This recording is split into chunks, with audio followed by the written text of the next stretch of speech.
ನಾಳೆ ಏನಾಗೋಗೋದಿದೆ ಅನ್ನುವಂಥದ್ರ ಬಗ್ಗೆ ಇಂದು ಬಹಳಷ್ಟು ಬೆಳವಣಿಗೆಗಳು ನಡೆದಿದ್ದಾವೆ. ಸಿದ್ದರಾಮಯ್ಯನವರ ಮನೆಯಲ್ಲಿ ಅವರ ಆಪ್ತ ಸಚಿವರುಗಳು, ಆಪ್ತ ಶಾಸಕರುಗಳು, ಹಿರಿಯ ಶಾಸಕರುಗಳು ಪಾಪ ಕಳವಳ ವ್ಯಕ್ತಪಡಿಸ್ತಾ ಇದ್ದಾರೆ. ಸಿದ್ದರಾಮಯ್ಯನವರು ಯಾಕೆ ಹೀಗೆ ಮಾತನಾಡ್ತಾ ಇಲ್ಲ, ಏನು ಅವರು ಬಹಳ ಮೌನವಾಗಿದ್ದಾರೆ, ಎಲ್ಲ ತೀರ್ಮಾನ ಆಗೋಗಿದೆ ಅಂತ ಹೇಳ್ತಾ ಇದ್ದಾರೆ ಅನ್ನುವ ರೀತಿಯಲ್ಲಿ ಪ್ರತಿಕ್ರಿಯಿಸ್ತಾ ಇದ್ದಾರೆ. ನಿಜವಾಗಿಯೇ ಮುಂದೆ ನಡೆಯಬಹುದಾಗಿರುವ ನಾಯಕತ್ವ ಬದಲಾವಣೆಯೊಂದಿಗೆ ಬರುವಂತಹ ಹೊಸ ಸಂಪುಟದಲ್ಲಿ ತಮಗೆಲ್ಲ ಅವಕಾಶಗಳು ಸಿಗಲಾರದು ಅನ್ನುವಂಥದ್ದು ಬಹುತೇಕರಿಗೆ ಕನ್ಫರ್ಮ್ ಆದಂತೆ ಕಾಣ್ತಾ ಇದೆ. ಅದರ ಲಕ್ಷಣಗಳು ಗೋಚರಿಸ್ತಾ ಇದ್ದಾವೆ ಅವರ ಮಾತುಗಳಲ್ಲಿ. ಅದರ ವರದಿಯನ್ನು ತೋರಿಸ್ತೀವಿ. ನಾಳೆ 3 ಗಂಟೆ ಮೇಲೆ ಮುಖ್ಯಮಂತ್ರಿಗಳು ರಾಜೀನಾಮೆ ಕೊಡ್ತಾರೆ. ನಾಳೆ ಬ್ರೇಕ್ಫಾಸ್ಟ್ನಲ್ಲಿ ಪರಿಹಾರ ಆಗಿದೆ. ಗೊತ್ತಿಲ್ಲ, ನಾಳೆನೇ ಗೊತ್ತಾಗುತ್ತೆ. ನಾಳೆ ಮಾತಾಡ್ತಾರೆ. ಮುಖ್ಯಮಂತ್ರಿಗಳು ಸೈಲೆಂಟ್ ಆಗಿದ್ರು. ಈ ಮೇಂಟೈನ್ಡ್ ಸೈಲೆನ್ಸ್.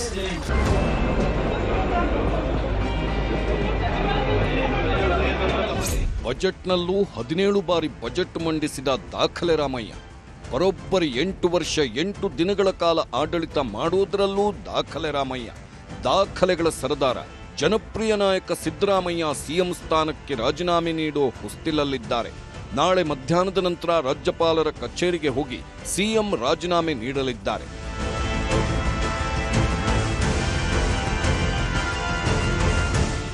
ಸಿಎಂ ರಾಜೀನಾಮೆ ಕೊಡ್ತಾರೆ ಅನ್ನೋ ಹೊತ್ತಲ್ಲೇ ಸಹಜವಾಗೇ ಸಿದ್ದು ಟೀಮ್ನಲ್ಲಿ ತಲ್ಲಣ, ಆತಂಕ ಶುರುವಾಗಿದೆ.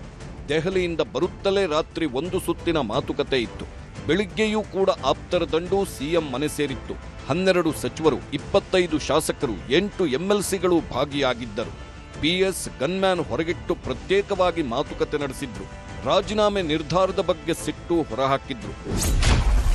ರಾಜೀನಾಮೆ ವಿಚಾರವಾಗಿ ಆತುರದ ನಿರ್ಧಾರ ಮಾಡುವುದು ಬೇಡ, ಈಗಲೇ ರಾಜೀನಾಮೆ ಕೊಡಬೇಡಿ, ಸ್ವಲ್ಪ ಟೈಮ್ ತೆಗೆದುಕೊಳ್ಳಿ ಎಂಬ ಸಲಹೆ ಕೊಟ್ಟರು. ನಾವು ನಿಮ್ಮ ಪರ ಇದ್ದೇವೆ, ಇರುತ್ತೇವೆ, ನಿಮ್ಮ ನಿರ್ಧಾರ ಬದಲಿಸಿಕೊಳ್ಳಿ. ಕರ್ನಾಟಕದಲ್ಲಿ ಪಕ್ಷ ಅಧಿಕಾರಕ್ಕೆ ಬಂದಿರೋದು ನಿಮ್ಮಿಂದಲೇ. ಪೂರ್ಣ 5 ವರ್ಷ ನೀವೇ ಇರಬೇಕು. ರಾಹುಲ್ ಸಭೆಯಲ್ಲಿ ಯಾಕೆ ನೀವು ಒಪ್ಪಿಕೊಂಡು ಬಂದಿದ್ದೀರಿ ಎಂದು ಶಾಸಕರು ಪ್ರಶ್ನೆ ಮಾಡಿದ್ರು. ಸಿಎಂ ಇರಬೇಕಾ, ರಾಜೀನಾಮೆ ಕೊಡಬೇಕಾ ಅನ್ನೋದು ಸಿಎಲ್ಪಿಯಲ್ಲಿ ಆಗಲಿ, ಶಾಸಕರ ಬಲಾಬಲದ ಮೇಲೆ ನಿರ್ಧಾರವಾಗಲಿ ಎಂಬ ವಾದವೂ ಕೇಳಿಬಂತು. ಬದಲಾವಣೆ ಮಾಡೋದೇ ಆದ್ರೆ ಶಾಸಕರ ಬಲಾಬಲ ನೋಡಿಕೊಂಡು ಹೈಕಮಾಂಡ್ ತೀರ್ಮಾನ ಮಾಡಲಿ. ಶಾಸಕಾಂಗ ಪಕ್ಷದ ಸಭೆಯಲ್ಲಿ ಶಾಸಕರ ಬಲದ ಎಣಿಕೆಯ ಕೆಲಸವಾಗಲಿ. ಅಲ್ಲಿ ಶಾಸಕರ ಬಲಾಬಲದ ಬಗ್ಗೆ ಸಹಿ ಸಂಗ್ರಹಿಸಿ ಮತ್ತೆ ಕಳಿಸೋಣ. ಶಾಸಕರ ಸಂಖ್ಯೆ ಆಧರಿಸಿ ಸಿಎಂ ಸ್ಥಾನದ ತೀರ್ಮಾನವಾಗಲಿ ಎಂದರು. ದೆಹಲಿಯಿಂದ ಬರೋ ಉಸ್ತುವಾರಿಗಳಿಗೂ ಹೇಳುತ್ತೇವೆ, ನೀವು ರಾಜೀನಾಮೆ ಕೊಡಬೇಡಿ ಎಂದು ಸಿಎಂ ಮೇಲೆ ಒತ್ತಡ ಹೇರಲಾಯಿತು. ಶಾಸಕರು ಇಷ್ಟೆಲ್ಲ ಹೇಳುವಾಗಲೂ ಕೂಡ ಸಿಎಂ ಮೌನವಾಗೇ ಇದ್ದರು. ಸಚಿವರು, ಶಾಸಕರ ಒತ್ತಡದ ನಡುವೆ ಸಿಎಂ ಸಿದ್ದರಾಮಯ್ಯ ಮೌನವಾಗಿದ್ದರು. ಶಾಸಕರ ಯಾವುದೇ ಮಾತುಗಳಿಗೂ ಮಾತಾಡದೆ ಸುಮ್ಮನೆ ಕುಳಿತಿದ್ದರು ಸಿಎಂ. ರಾಹುಲ್ ಗಾಂಧಿ ಮಾತು ಮೀರಿ ನಡೆಯಲ್ಲ ಎಂಬ ಮನಸ್ಥಿತಿಯಲ್ಲಿದ್ದ ಸಿಎಂ ಶಾಸಕರ ಸಹಿ ಸಂಗ್ರಹಕ್ಕೆ ಒಪ್ಪಿಗೆ ಸೂಚಿಸಲಿಲ್ಲ. ನನ್ನ ಅಭಿಪ್ರಾಯ ನಾಳೆ ತಿಳಿಸುತ್ತೇನೆ ಎಂದಷ್ಟೇ ಶಾಸಕರಿಗೆ ಹೇಳಿದ್ದಾರೆ. ಸಿದ್ದರಾಮಯ್ಯ ನಡೆಯಿಂದಾಗಿ ಈಗ ಆಪ್ತ ಸಚಿವರಿಗೆ ಭಾರೀ ಚಿಂತೆ ಶುರುವಾಗಿದೆ. ಸನ್ಮಾನ್ಯ ಮುಖ್ಯಮಂತ್ರಿಗಳನ್ನ ನಾವು ಇವತ್ತು ಭೇಟಿಯಾಗೋದಕ್ಕೆ ಬಂದಿದ್ವಿ. ಪತ್ರಿಕೆಯಲ್ಲಿ ಇವತ್ತು ಮುಂಜಾನೆ ಬಂದಿರತಕ್ಕಂಥ ಸುದ್ದಿ, ಎಲೆಕ್ಟ್ರಾನಿಕ್ ಮೀಡಿಯಾದಲ್ಲಿ ಬಂದಿರುವಂಥ ಸುದ್ದಿ ಎಲ್ಲ ಹಿನ್ನೆಲೆ ಒಳಗೆ ಸಹಜವಾಗಿ ನಮಗೂ ಒಂದು ರೀತಿ ಕಳವಳ ಇರ್ತದೆ. ಅದ್ರ ಬಗ್ಗೆ ಮಾತಾಡೋದಕ್ಕಂತೇಳಿ ಮಾನ್ಯ ಮುಖ್ಯಮಂತ್ರಿಗಳ ಹತ್ರ ಬಂದಿದ್ವಿ. ನಮ್ಮ ಕಳಕಳಿಯನ್ನು, ನಮ್ಮ ಕನ್ಸರ್ನನ್ನು ನಾವು ವ್ಯಕ್ತ ಮಾಡಿದ್ವಿ. ಮುಖ್ಯಮಂತ್ರಿಗಳು ಸೈಲೆಂಟ್ ಆಗಿದ್ರು. ಈ ಮೇಂಟೈನ್ಡ್ ಸೈಲೆನ್ಸ್. ನಾ ಹೇಳಿದೆ ಯಾಕಪ್ಪ ಅಂತ, ಇಲ್ಪ ಬೆಂಗಳೂರು ಡೆಲ್ಲಿಲಿ ಎಲ್ಲ ಡಿಸ್ಕಷನ್ ಆಗಿದೆ ಅಂತ ಅಷ್ಟು ಹೇಳಿದ್ರು. ಸಿಎಂ ಮುಂದುವರಿತಾರೆ ಅಂತ ವಿಶ್ವಾಸ ಇದೆಯಾ ಸರ್? ಸರ್, ಕೆಲ ಸಚಿವರುಗಳು ಹೇಳ್ತಾ ಇದ್ದಾರೆ ಬದಲಾವಣೆ ಆಗಲ್ಲ, ಇರ್ತಾರೆ ಸಿದ್ದರಾಮಯ್ಯ. ಎಂ ಬಿ ಪಟೇಲ್ ಅದು ಕರೆಕ್ಟ್ಲಿ ನಾನು ಹೇಳಿದೆ ಅವ್ರು ಕಂಟಿನ್ಯೂ ಆಗ್ಬೇಕಂತ.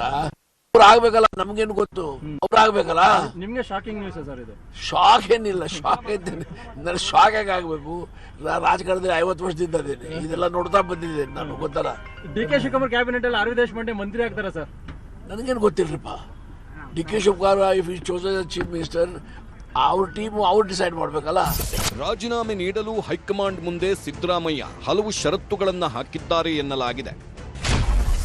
ಡಿಕೆಶಿ ಸಂಪುಟದಲ್ಲಿ 3 ಡಿಸಿಎಂಗಳ ನೇಮಕವಾಗಬೇಕು, ಸಮುದಾಯವಾರು ಡಿಸಿಎಂಗಳ ನೇಮಕವಾಗಬೇಕು, ಸಿದ್ದರಾಮಯ್ಯ ಹೇಳಿದ 20ಕ್ಕೂ ಹೆಚ್ಚು ಮಂದಿಗೆ ಮಂತ್ರಿ ಸ್ಥಾನ ಕೊಡಬೇಕು, ಡಿಕೆಶಿ ಸಿಎಂ ಆದ್ರೆ ಸತೀಶ್ ಜಾರಕಿಹೊಳಿ ಕೆಪಿಸಿಸಿ ಅಧ್ಯಕ್ಷರಾಗಬೇಕು, ಸಚಿವ ಸ್ಥಾನದ ಜೊತೆಗೆ ಸತೀಶ್ಗೆ ಕೆಪಿಸಿಸಿ ಅಧ್ಯಕ್ಷಗಿರಿ ಕೊಡಬೇಕೆಂಬ ಬೇಡಿಕೆಯನ್ನ ಸಿಎಂ ಇಟ್ಟಿದ್ದಾರೆ ಎಂದೇ ಹೇಳಲಾಗ್ತಿದೆ.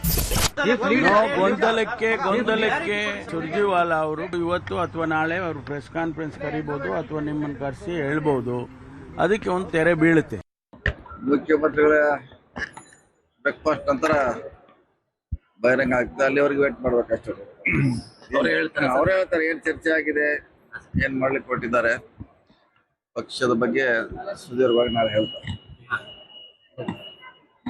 ಸೊ ಅಲ್ಲಿವರೆಗೆ ಕಾಯ್ಬೇಕೆಲ್ಲ ಅಷ್ಟೇ. ಅದೇನು ಏನು ಗೊತ್ತಿಲ್ಲವಲ್ಲ, ಏನು ಸ್ಪಷ್ಟತೆ ಗೊತ್ತಿಲ್ಲ. ನಾಳೆನೇ ಗೊತ್ತಾಗುತ್ತೆ. ಬೆಳಿಗ್ಗೆ 9 ಗಂಟೆ ಕರೆದಿದ್ದಾರೆ. ನಾಳೆ ಎಲ್ಲ ಗೊಂದಲಕ್ಕೂ ನಾಳೆ ತೆರೆ ಬೀಳುತ್ತೆ ಸರ್. ಬೆಳಿಗ್ಗೆ ಬ್ರೇಕ್ಫಾಸ್ಟ್ ಮೀಟಿಂಗ್ ಕರೆದಿದ್ದಾರೆ. ಮುಂದುವರಿಸಬೇಕು ಅಂತ ಒತ್ತಾಯ ಮಾಡ್ತೀರಾ ಹೈಕಮಾಂಡ್ಗೆ ಅಂತ? ನೋಡಿ, ಅದು ಪ್ರಶ್ನೆನೇ ಬರಂಗಿಲ್ಲ. ಮುಂದುವರಿಸುವುದಂತದ್ದು ಯಾವ ಪ್ರಶ್ನೆ ಬರ್ತದೆ? ಬದಲಾವಣೆ ಆಗ್ತಿರೋ ಪ್ರಶ್ನೆ ಬರ್ತದೆ. ಈ ಪ್ರಶ್ನೆನೇ ಅಲ್ಲ. ವೇಣುಗೋಪಾಲ್ ಅವ್ರು ಏನ್ ಹೇಳಿದ್ದಾರೆ, ರಾಜ್ಯಸಭಾ ಮತ್ತು MLC ಚುನಾವಣೆ ಬಗ್ಗೆ ಚರ್ಚೆ ಆಗಿದೆ ಅಂತ ಹೇಳಿ. MP ಪಾಟೀಲ್ ಅವರು ಉಪಮುಖ್ಯಮಂತ್ರಿ ಆಗ್ತಾರೆ ಅನ್ನೋದು ಸುಳ್ಳ ಸರ್? ಅದೆಲ್ಲನೂ ಕೂಡ ಆ ಪ್ರಶ್ನೆ ಉದ್ಭವಿಸಂಗಿಲ್ಲ. ಈಗ ನಾಳೆ ನನಗೆ ತಿಳಿದಂತೆ, ನನಗೆ ಬಂದಿರೋ ಮಾಹಿತಿ ಪ್ರಕಾರ ನಾಳೆ 3 ಗಂಟೆ ಮೇಲೆ ಹೋಗಿ ಮುಖ್ಯಮಂತ್ರಿಗಳು ರಾಜೀನಾಮೆ ಕೊಡ್ತಾರೆ ಅಂತ ನನಗೆ ಅನಿಸ್ತಾ ಇದೆ. CLP ಸಭೆ ಕರೆಯೋಕ್ಕೋಸ್ಕರ ಮುಖ್ಯಮಂತ್ರಿಗಳಾಗಲಿ ಸುರ್ಜೇವಾಲಾ ಆಗಲಿ ಕಾಂಗ್ರೆಸ್ ಅಧ್ಯಕ್ಷರಲ್ಲಿ ನಮಗಿನ್ನೂ ಏನು ಇಂಟಿಮೇಷನ್ ಕೊಟ್ಟಿಲ್ಲ. ನಾಳೆ ಬರ್ಬೋದು ಅಂತ ನಾವು ಎಕ್ಸ್ಪೆಕ್ಟ್ ಮಾಡ್ತಾ ಇದ್ದೀವಿ. CLPಗೆ ನಾಳೆ ಬಂದರೆ ನಾಳೆ ಎಲ್ಲರಿಗೂ ಫೋನ್ ಮಾಡಿ CLP MLAಗಳಿಗೆ ತಿಳಿಸ್ತೀವಿ. ಈ ನಿರೀಕ್ಷೆ ಇತ್ತ ಸರ್ ನಿಮಗೆ? ಯಾರಿಗೂ ನಿರೀಕ್ಷಿಲ್ಲ, ಅನಿರೀಕ್ಷಿತವಾಗಿ ಆಗಿರೋ ಡೆವಲಪ್ಮೆಂಟ್ ಇವೆಲ್ಲ. ಈ ಮಧ್ಯೆ ಸೋಷಿಯಲ್ ಮೀಡಿಯಾದಲ್ಲಿ ಸಿದ್ದರಾಮಯ್ಯನವರು ಹಾಕಿದ ಪೋಸ್ಟ್ ರಾಜೀನಾಮೆ ಮಾತಿಗೆ ಇನ್ನಷ್ಟು ಪುಷ್ಟಿ ನೀಡಿತ್ತು.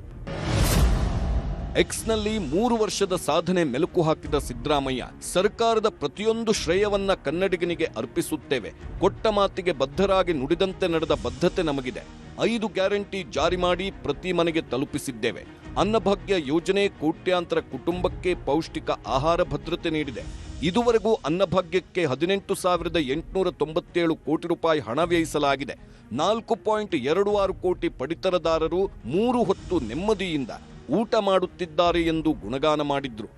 ಇದೆಲ್ಲವೂ ಆದ ಬಳಿಕ ಮತ್ತೆ ಸಚಿವರುಗಳ ದಂಡೇ ಸಿದ್ದು ಮನೆಗೆ ಬಂದಿತ್ತು.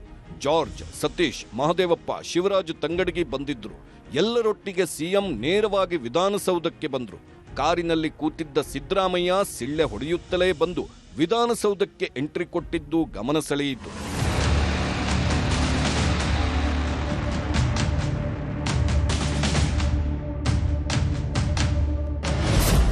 ಪದತ್ಯಾಗಕ್ಕೂ ಮುನ್ನ ಜಾತಿ ದಾಳ, ಸಿದ್ದು ಪರ ಹೋರಾಟಕ್ಕೆ ಅಹಿಂದ ಕರೆ. ಸಿಎಂ ಸ್ಥಾನಕ್ಕೆ ರಾಜೀನಾಮೆ ನೀಡುವ ಮುನ್ನ ಜಾತಿಗಣತಿ ವರದಿ ಸ್ವೀಕರಿಸಿದ್ದಾರೆ ಸಿಎಂ ಸಿದ್ದರಾಮಯ್ಯ.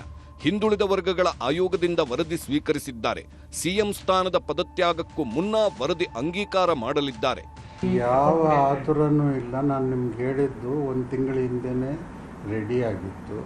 1 ತಿಂಗಳಿಂದನೇ ನಾವು ಕೊಡಬೇಕು ಅಂತೇಳಿ ತಯಾರಿ ಮಾಡ್ಕೊಳ್ತಾ ಇದ್ವಿ. ನಮ್ಮ ಮೆಂಬರ್ಸ್ ಕೆಲವರು ಅವೈಲೇಬಲ್ ಇಲ್ದಿದ್ದರಿಂದ ನಾವು ಅದನ್ನು ಫೈನಲ್ ಟಚ್ ಕೊಟ್ಟು ಬೈಂಡ್ ಮಾಡಲಿಕ್ಕೆ ಆಗಿರಲಿಲ್ಲ. ಇವತ್ತು ಮೀಟಿಂಗ್ ಹಾಕಿ ಅದನ್ನು ಅಪ್ರೂವ್ ಆಗಿದ್ದಕ್ಕೆ ನಾವು ಸಬ್ಮಿಟ್ ಮಾಡ್ತಾ ಇದ್ದೀವಿ. It is a coincidence that certain political developments have taken place. It has nothing to do with our submission of the report to the government. ಈ ಮಧ್ಯೆ ಸಿದ್ದರಾಮಯ್ಯ ರಾಜೀನಾಮೆ ವಿರೋಧಿಸಿ ಅಭಿಮಾನಿಗಳು ಪ್ರತಿಭಟನೆಗೆ ಕರೆ ಕೊಟ್ಟಿದ್ದಾರೆ. ಎಐಸಿಸಿ ಅಧ್ಯಕ್ಷರ ತವರು ಜಿಲ್ಲೆ ಕಲಬುರಗಿಯಲ್ಲಿ ನಾಳೆ ಸಿಎಂ ಸಿದ್ದರಾಮಯ್ಯ ಪರ ಹೋರಾಟಕ್ಕೆ ಕುರುಬ ಸಂಘ ಕರೆ ಕೊಟ್ಟಿದೆ. ಇನ್ನು ಬೆಂಗಳೂರಿನ ಸಿಎಂ ಮನೆಗೂ ಬಂದಿದ್ದ ಅಹಿಂದ ನಾಯಕರು ನಾಳೆಯಿಂದ ಹೋರಾಟ ಮಾಡ್ತೇವೆ ಎಂದರು. ಇದೇನಾದರೂ ನಿಜ ಆಗಿದ್ದಲ್ಲಿ ನಮ್ಮ ಈ ಸಮಾಜದಿಂದ ಏನು 100ಕ್ಕೆ 70 ಭಾಗದಷ್ಟು ಕಾಂಗ್ರೆಸ್ ಪಕ್ಷದಲ್ಲಿ ನಾವು ಗುರುಸ್ಕೊಂಡಿದ್ದೀವಿ. ಆ 100ಕ್ಕೆ 70% ಇರೋದು 0ಗೆ ಬರೋದಂದ್ರೂ ಕೂಡ ಸುಳ್ಳಲ್ಲ ಅಂತ ಅನ್ನೋದನ್ನ ಆಶ್ಚರ್ಯ ಅನ್ಕೊಳ್ಬೇಕಾಗಿಲ್ಲ. ಸಿದ್ದರಾಮಯ್ಯನವ್ರನ್ನ ಬದಲಾವಣೆ ಮಾಡೋದಾದರೆ ನಮ್ಮ ಸಮಾಜದಿಂದ ನಾವು ಸುಮ್ಮನೆ ಕೂತ್ಕೊಳ್ಳೋದಕ್ಕಾಗಲ್ಲ. ಮುಂದಿನ ಹೋರಾಟಗಳನ್ನು ನಾವು ರೂಪಿಸ್ತಾ ಇದ್ದೀವಿ. ಅದು ನಾಳೆಯಿಂದ ನಾವು ಶುರು ಮಾಡ್ತೀವಿ. ಇಷ್ಟೆಲ್ಲದರ ಮಧ್ಯೆ ಬೆಂಗಳೂರಿಗೆ ಬಂದಿರುವ ರಾಜ್ಯ ಕಾಂಗ್ರೆಸ್ ಉಸ್ತುವಾರಿ ರಣದೀಪ್ ಸಿಂಗ್ ಸುರ್ಜೇವಾಲಾ ನಾಯಕರೊಂದಿಗೆ ಸಭೆ ಮಾಡಿದ್ರು. ಈ ವೇಳೆ ಮಾತನಾಡಿದ ರಣದೀಪ್ ಸಿಂಗ್ ಸುರ್ಜೇವಾಲಾ ರಾಜೀನಾಮೆ ವಿಚಾರಕ್ಕೆ ಹೊಸ ಟ್ವಿಸ್ಟ್ ಕೊಟ್ಟರು. ಸಿಎಲ್ಪಿ ಮೀಟಿಂಗ್ ಕರೆದೇ ಇಲ್ಲ ಅಂದ್ರು. On the ensuing Rajya Sabha elections to 4 Rajya Sabha seats, on the ensuing 7 council seats, both of which are now scheduled to go for polls on 18th of June. Very detailed deliberations were held on the same as stated by Shri K.C. Venugopalji in presence of CM and Deputy CM both. Currently, no meeting of the legislature party has been called by the Congress party. No other decision has yet been taken. As things evolve, we will inform you. I can't tell you what will happen after 1 month. That is speculation. Siddaramaiah ji is a very seasoned, respectable leader of the party. Siddaramaiah ji as the leader of opposition, as Chief Minister twice, has contributed immensely to the Congress party. Shri D.K. Shiv Kumar is an organization man who has risen from Youth Congress to PCC. As a cabinet minister, he has served with multiple chief ministers and he continues to serve as Deputy Chief Minister of Shri Siddaramaiah presently for last 3 years. So my humble request is, whatever decisions party will take in days to come, I shall inform you. ಶುಕ್ರವಾರ CLP ನಾಯಕನಾಗಿ DK Shivakumar ಆಯ್ಕೆ, ಶನಿವಾರ ಅಥವಾ ಸೋಮವಾರ ಡಿಕೆಶಿ ಪದಗ್ರಹಣ. ನಾಳೆ CM Siddaramaiah ರಾಜೀನಾಮೆ ನೀಡಲಿದ್ದು, ನಾಡಿದ್ದು ಶುಕ್ರವಾರ ಸಿಎಲ್ಪಿ ಸಭೆ ನಡೆಯಲಿದೆ. ಅಲ್ಲಿ ಡಿಕೆ ಶಿವಕುಮಾರ್ ಅವರನ್ನ ಸಿಎಲ್ಪಿ ನಾಯಕರನ್ನಾಗಿ ಘೋಷಣೆ ಮಾಡುವ ಸಾಧ್ಯತೆಗಳಿವೆ. ಅಜ್ಜಯ್ಯ ಹೇಳಿದ ದಿನಾಂಕ, ಸಮಯಕ್ಕೆ ಡಿಕೆಶಿ ಪ್ರಮಾಣ ವಚನ ಸ್ವೀಕರಿಸಲಿದ್ದಾರೆ. ದೆಹಲಿಯಿಂದ ವಾಪಸ್ ಆಗಿರುವ ಡಿಕೆ ಸುರೇಶ್ ಡಿಕೆ ಆಪ್ತರೊಂದಿಗೆ ಸಭೆ ಮಾಡಿದ್ರು. ಒಳ್ಳೆ ಗಳಿಗೆ ಒಳಗೆ ಕಾಲ ಕೂಡು ಬಂದಿದೆ. ನಮ್ಮ ನಾಯಕರಿಗೆ ನಾವೆಲ್ಲ ಏನು ಇಡೀ ರಾಜ್ಯದ ಜನರು, ನಾಯಕರು, ಮುಖಂಡಗಳು, ಕಾರ್ಯಕರ್ತರು ಏನು ಬಯಸ್ತಾ ಇದ್ರು ಭಗವಂತ ಇವತ್ತು ನೆರವೇರಿಸಿದ್ದಾನೆ. ಅವನಿಗೆ 1 ಕೋಟಿ ಕೋಟಿ ಕೋಟಿ ಕೋಟಿ ನಮಸ್ಕಾರ. ಅದರಲ್ಲಿ ಸಿದ್ದರಾಮಣ್ಣವರು ಮುಖ್ಯಮಂತ್ರಿ ಆಗಿದ್ರು, ಭಾಳ ವರ್ಷಗಳು ಕೂಡ ಒಳ್ಳೆ ಸರ್ಕಾರನೂ ಕೂಡ ಕೊಟ್ಟಿದ್ದಾರೆ. ಬಹುಶಃ ಅವ್ರು ಮುಂದುವರಿಯೋದಾದರೆ ನಮ್ದೇನು ತಕರಾರಿಲ್ಲ. ಅವ್ರು ಬೇಡ ಅಂದ ದಿವಸ ನೆಕ್ಸ್ಟ್ ಆಗಬೇಕಾಗಿರೋದು ನಮ್ಮ DCM ಮುಖ್ಯಮಂತ್ರಿಗಳು ಆಗಬೇಕು ಅಂತ ನಮ್ಮ ವಾದ ಅಷ್ಟೇ. ಸಿದ್ದರಾಮಣ್ಣ ತೆಗೆದುಬಿಟ್ಟು ಇವ್ರನ್ನ ಮಾಡಿ ಅಂತ ನಮ್ಮ ವಾದ ಇಲ್ಲ. ಯಾರ್ಯಾರು ನಾಯಕರುಗಳು ಯಾರ್ಯಾರಿಗೆ ಏನೇನು ಸೂಚನೆ ಕೊಟ್ಟಿದ್ದಾರೋ, ಯಾರು ನಾಯಕರುಗಳು ಯಾರು ನಮ್ಮ ಹತ್ರ ಯಾರು ನಮಗೇನು ಹೇಳಿಲ್ಲ. ಗೊತ್ತಾಗ್ಬೋದು, ನನಗೆ ಅದ್ರ ಬಗ್ಗೆ ಸರಿಯಾದ ಮಾಹಿತಿ ಇಲ್ಲ. ಏನಾದ್ರು ಮಾಹಿತಿ ಗೊತ್ತಿದ್ರೆ, ವಿಚಾರ ಗೊತ್ತಿದ್ರೆ ಇಬ್ರಿಗೆ ನನ್ನ ಪ್ರಕಾರ ಅಲ್ಲ, ಏನಾದ್ರು ವಿಚಾರ ಗೊತ್ತಿದ್ರೆ ಅದು ಮುಖ್ಯಮಂತ್ರಿಗಳಾಗಿರ್ತಕ್ಕಂಥ ಸಿದ್ದರಾಮಯ್ಯನವ್ರಿಗೆ ಮತ್ತು ಉಪಮುಖ್ಯಮಂತ್ರಿಗಳಾಗಿರ್ತಕ್ಕಂಥ DK ಶಿವಕುಮಾರ್ ಅವ್ರಿಗೆ ಸ್ಪಷ್ಟವಾದಂಥ ಮಾಹಿತಿ ಅವ್ರಿಗಿರ್ಬೋದೇನೋ. ಇವತ್ತು ನೀವು ಅಪೇಕ್ಷೆ ಪಟ್ಟಂಗೆ ಯಾವುದೇ ರೀತಿಯ ಕಾಮೆಂಟ್ಸ್ಗಳನ್ನು ನಾನು ಮಾಡ್ಲಿಕ್ಕೆ ಹೋಗಲ್ಲ. ಒಂದು ವಿಚಾರ ಹೇಳಲಿಕ್ಕೆ ಇಷ್ಟಪಡ್ತೇನೆ. ಇವತ್ತು ಕಾಂಗ್ರೆಸ್ ಪಕ್ಷ ಹೈಕಮಾಂಡ್ ಬಲಿಷ್ಠವಾಗಿದೆ, ಒಳ್ಳೆ ನಿರ್ಧಾರಗಳು ತೆಗೆದುಕೊಳ್ತಾರೆ. ಕಾದ್ ನೋಡೋಣ. ಸೂಕ್ತವಾದಂಥ ಸಂದರ್ಭದಲ್ಲಿ ಸೂಕ್ತವಾದ ನಿರ್ಧಾರ ತೆಗೆದುಕೊಳ್ತಾರೆ ಅಂತ ಅವತ್ತಿಂದ ನಾವು ಹೇಳ್ತಾ ಇದೀವಲ್ಲ. ಡಿಸಿಎಂ ಡಿಕೆಶಿ ಪಾಳೆಯದಲ್ಲಿ ಸಂಭ್ರಮಾಚರಣೆ ಜೋರಾಗಿದೆ. ಸಾಮಾಜಿಕ ಜಾಲತಾಣದಲ್ಲಿ ಡಿಸಿಎಂ ಅಭಿಮಾನಿಗಳು ಫುಲ್ ಖುಷಿಯಾಗಿ ಪೋಸ್ಟ್ ಮಾಡುತ್ತಿದ್ದಾರೆ. ಸಾಮಾಜಿಕ ಜಾಲತಾಣದಲ್ಲಿ ಮುಂದಿನ ಸಿಎಂ ಡಿಕೆ ಶಿವಕುಮಾರ್ ಅನ್ನೋ ಪೋಸ್ಟ್ಗಳು ರಾರಾಜಿಸುತ್ತಿದೆ. ಸಿಎಂ ಪಟ್ಟಕ್ಕೆ ಡಿಕೆಶಿ ಏರೋದು ಖಚಿತವಾಗಿರೋ ಹಿನ್ನೆಲೆ ಡಿಕೆ ಅಭಿಮಾನಿಗಳು ಸಂಭ್ರಮಾಚರಣೆ ಮಾಡುತ್ತಿದ್ದಾರೆ. ರಾಮನಗರದಲ್ಲಿ ಡಿಸಿಎಂ ಡಿಕೆಶಿ ಬೆಂಬಲಿಗರು ಹರ್ಷ ವ್ಯಕ್ತಪಡಿಸಿದ್ದಾರೆ. ರಾಮನಗರದಲ್ಲಿ ಪಟಾಕಿ ಸಿಡಿಸಿದ ಕಾಂಗ್ರೆಸ್ ಕಾರ್ಯಕರ್ತರು ಸಿಹಿ ಹಂಚಿ ಡಿಕೆಶಿ ಪರ ಘೋಷಣೆ ಕೂಗಿ ಹರ್ಷ ವ್ಯಕ್ತಪಡಿಸಿದ್ರು. ನಿರೀಕ್ಷಿತ ಪ್ರಮಾಣದಲ್ಲಿ ಅಧಿಕಾರ ಹಂಚಿಕೆ 2.5 ವರ್ಷ ಏನು ಪೂರ್ವದಲ್ಲಿ ನಿಗದಿಯಾಗಿತ್ತು, ಆ ನಿಗದಿ ಪ್ರಕಾರ ಇವತ್ತು ಸಿದ್ದರಾಮಯ್ಯನವರು ತ್ಯಾಗ ಮಾಡಿರುವಂಥದ್ದು ಮತ್ತು ಆ ಸ್ಥಾನಕ್ಕೆ DK ಶಿವಕುಮಾರ್ ಅವರನ್ನು ಹೈಕಮಾಂಡ್ ಆಯ್ಕೆ ಮಾಡಿರುವಂಥದ್ದು ಸಮಂಜಸವಾಗಿದೆ. ಇದೀಗ ರಾಜ್ಯದಲ್ಲಿ ಶಿವಕುಮಾರ ಪರ್ವಕ್ಕೆ ಕ್ಷಣಗಣನೆ ಆರಂಭವಾಗಿದೆ. 2 ವರ್ಷಗಳ ಅಧಿಕಾರ, 2028ರ ವಿಧಾನಸಭೆ, 2029ರ ಲೋಕಸಭೆ ಗೆಲ್ಲೋ ಟಾಸ್ಕ್ ಡಿಕೆ ಮುಂದಿದೆ. ಕಾಂಗ್ರೆಸ್ನಲ್ಲಿ ಟ್ರಬಲ್ ಶೂಟರ್, ಸಂಘಟನಾ ಚತುರ ಎಂಬೆಲ್ಲ ಬಿರುದುಗಳನ್ನು ಹೊಂದಿರುವ ಡಿಕೆ ಶಿವಕುಮಾರ್ ತಮ್ಮ ಕನಸು ನನಸು ಮಾಡಿಕೊಳ್ಳುವ ಹೊಸ್ತಿಲಲ್ಲಿ ನಿಂತಿದ್ದು ಅವರ ಆಡಳಿತ ವೈಖರಿಯನ್ನ ನೋಡಲು ರಾಜ್ಯ ಕುತೂಹಲದಿಂದ ಕಾಯುತ್ತಿದೆ. Bureau report, news 18.